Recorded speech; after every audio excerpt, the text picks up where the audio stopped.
I think if I hear you call me Becky one more time, six-pack, I'm gonna pop your tops. All six of them.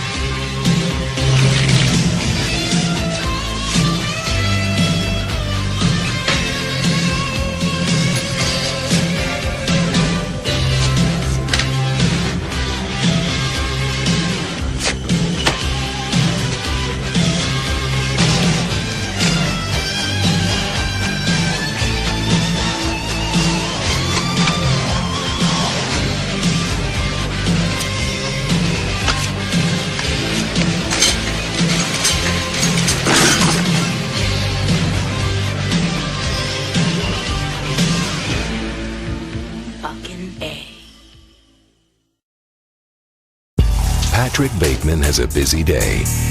12:30 power lunch. Another martini, Paul. 3:45 board meeting. What do you think? Oh, very nice. 7 o'clock friendly takeover. Patrick, you're so sweet. 9:15 make a killing.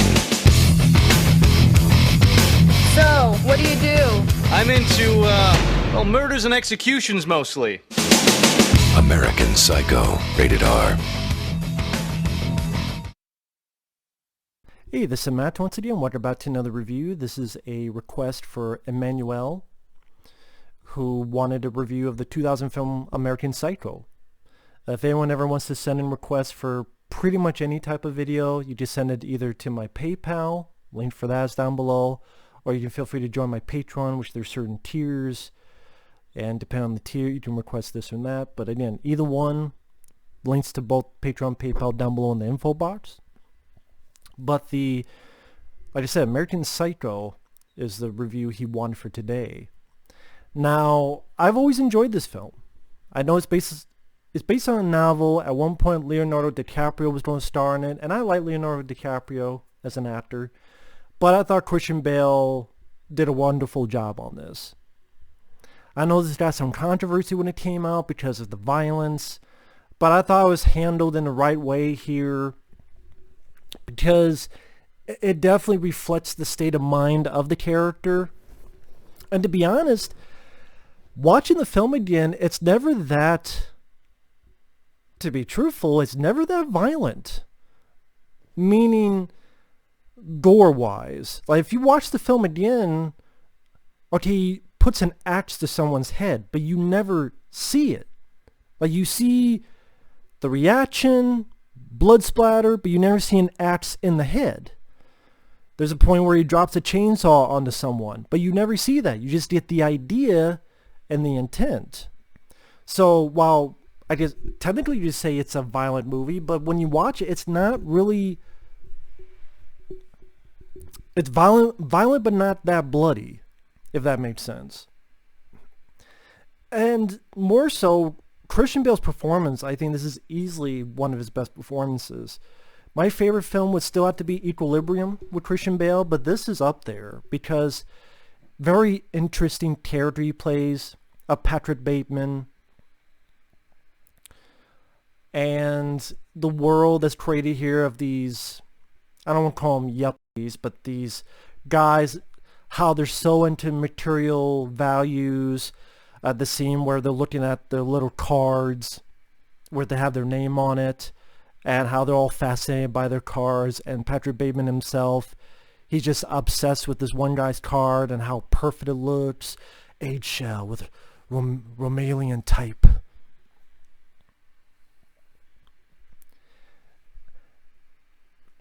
And the character kind of says it himself, that there isn't a real me.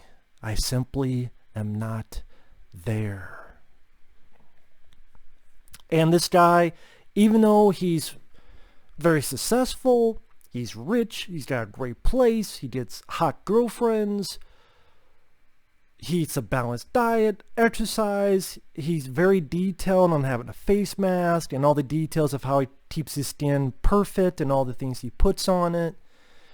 He loves songs like Huey Lewis, he listens to songs like Walking on Sunshine or Simply Irresistible, and always trying to listen to the new Robert Palmer tape. But the title fits. American Psycho. I mean, this is the type of guy who's going to call a girl while porn's being played in the background. Like, come on, man. You're dating a tumbling dickweed.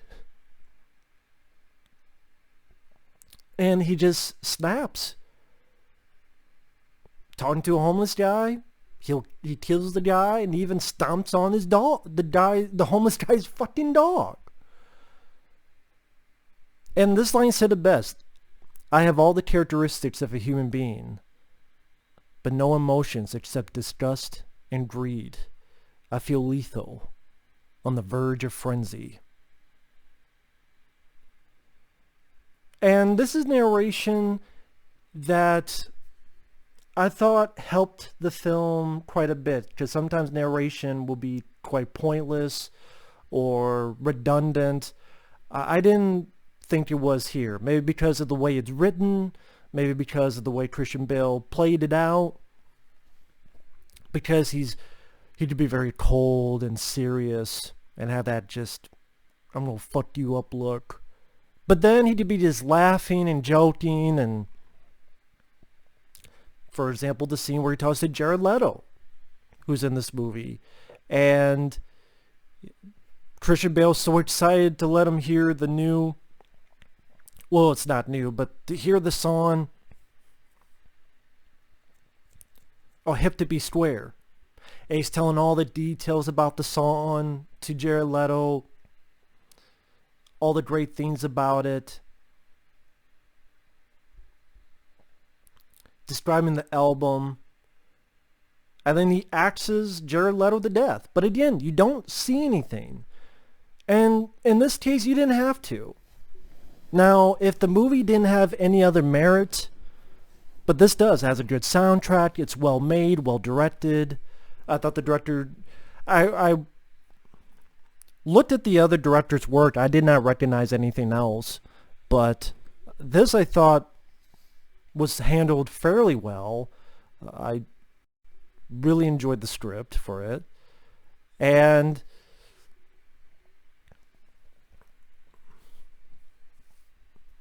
the interesting thing when you're dealing with a movie about psychos, there's always those questions that pop up, but then you have to realize, well, they're not going to think rationally, or they're not going to think like I would. That's why they're called psycho. If they reacted to a situations with clarity, or, wait a minute, that doesn't make sense. Of course it doesn't make sense, because they're psycho. That's one of the various reasons why they're psycho. They're not thinking on all. He says it there. I'm simply not there. So their mindset is going to be on a different frequency. Let me put it that way. Very different warped frequency. Which gets into the third act, the ending, where you're questioning certain things. And there's a character that's definitely full of ego, like we said, having sex, he's filming, he's flexing himself, but at the same time he seems nervous, like when he's talking to Willem Dafoe about Jared Leto being gone missing. Willem Dafoe plays a cop. Sadly, he doesn't have a lot to do, Willem Dafoe, but the bits he's in, he does fine, and they're having a conversation, but it seems as if Christian Bale just keeps talking and talking. So it's like, here's a guy who's very, at times, holding in his psychosis, and, like I say, egotistical at times, but then at the same time, almost has this nervous ability to his cadence when he's talking to the cop. I just want to get at, I don't consider him a one-note guy, a one-note performance. Far from it.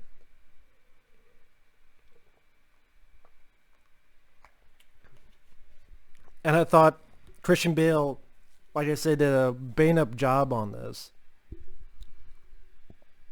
And just weird sequences. Like when he's talking to someone, they ask a question, he goes, "What? I'm into murders and executions." And the girl thought he said mergers and acquisitions. Or he's having dinner with someone and he's like, "I like to dissect girls. Did you know I'm utterly insane?" But no one else hears it. So again, you're in the mind of a killer, of a psycho. Thus, what's the term? Their narrative is not entirely to be trusted. Kind of like what people said of the new Joker film. And yeah, that gets into the third act.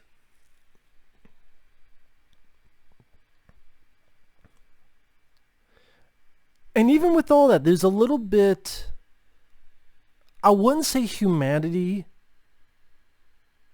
because there's this secretary who's very nice, and at one point he's going to shoot her in the head with a nail gun, but then certain things happen.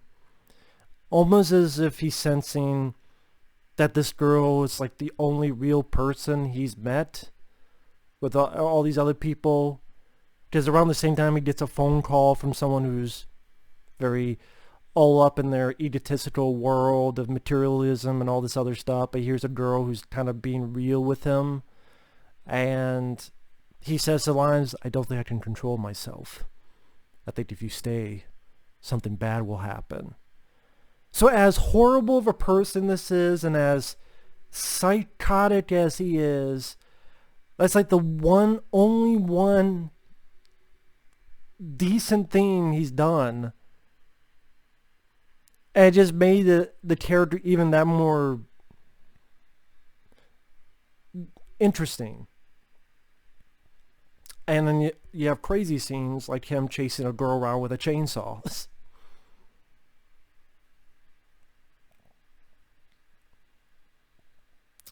Now, I know I've been spoiling it, but this is a film from 2000. I just assume everyone has seen American Psycho. If not, what have you been waiting for? But spoiler alert for the ending. 3, 2, 1. The ending is pretty interesting because Christian Bale's character goes on this rampage. And then he talks to someone the next day because he left a confession. So he talks to someone the next day and the guy says, "Oh yeah, that was a good joke." And he doesn't even call him Patrick Bateman.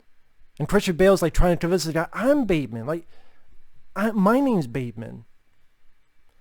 And so the guy's talking about how Bateman's admitting that he did all these crimes, and the guy goes, "Well, no, I mean, I forget Jared Leto, the character's name. But the guy mentions, "Oh, I just met Jared Leto days ago." And Christian Bale's character is just discombobulated. Like, this guy doesn't know his name. This guy's saying that the guy he axed to death he just met a few days ago. He's in the middle of this meeting with friends. And so now you're questioning, hell, is his name even Patrick Bateman? Because I believe there was a scene before where people mistake him for someone else.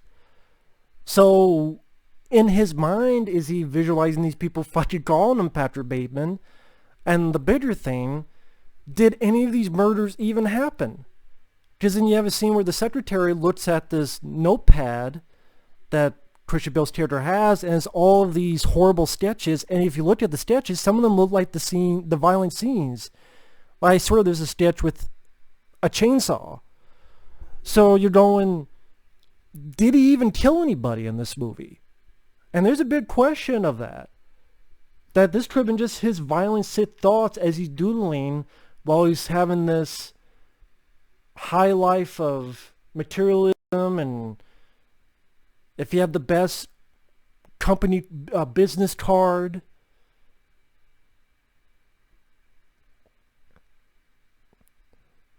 And was this all just his sick delusions and none of them were real? And then you get to the last bit of dialogue, "My punishment continues to elude me. this confession has meant nothing.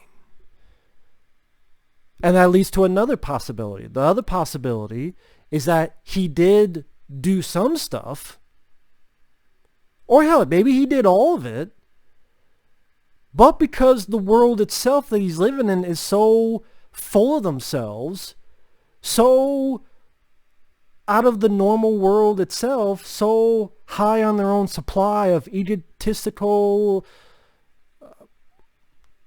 elevations of their career and materialism. And if this guy doesn't know he's Patrick Bateman, maybe this guy thought he was talking to the Jared Leto character, but he thinks it's someone else. Maybe it's that guy who he doesn't care about anybody but himself. So he's like, oh, you're Patrick Bateman, you're whoever. No, I'm Patrick Bateman. Oh, no, you're not. Oh, I talked to that guy. And maybe that wasn't even the guy. So maybe Jared Leto's character is dead. Or again, maybe this is all in the delusions of this character. And I guess I can understand why some people would be annoyed by that ambiguous nature. But to me, it made it interesting because you could go on those avenues on an easy leap because of how we've seen how this character is. That whichever direction you can buy it with this guy's mindset. And that even if the best scenario is that he just thought of this and wrote it, he drew it in his notepad. Even if it was just that, the term American Psycho would still fit him. So whether his dark fantasies or his reality, his confession still meant nothing. The more things change, the more they stay the same, and there's no cops chasing them. I know there's a sequel. I'll be honest, I've never seen the sequel. I think Mila Kunis is in it. Never seen the sequel. So, there you go. But yeah, American Psycho, like I said, I've always enjoyed this film. I always thought it was really good. I thought it was fairly smart in a screenplay, well written, nice take on materialism and these rich fucks being so full of themselves, and it's a different kind of world, because usually you can't. This is not really a slasher film. I think some people would call it a slasher film. It's hard for me to call it that, but it's, how do I put it? Usually it's middle America, or when you're dealing with psychotic behavior of individuals, meaning movie-wise. Henry Portrait of a Serial Killer, or it's not really a bunch of this higher-up rich people, unless they're on a CSI TV show. I don't know where I'm going with it. I liked the world it was in. I thought it was a well-written script. And Christian Bale, I thought, knocked out of the park. Some fun songs. I mean, it's a different way to use hip to be square. It's hip to be square. Dun, dun, dun, dun, dun, dun. So, I don't really have much issues. Granted, I like Willem Dafoe, the bits he's in. Would not have minded to see a bit more of his character in the movie. Would not have minded to see that. But I don't really have a lot of problems with it. I think it's a thoroughly solid motion picture. But yeah, thank you once again, Emmanuel. Thank you guys for watching. Take care, and we will see you in the next review. Later.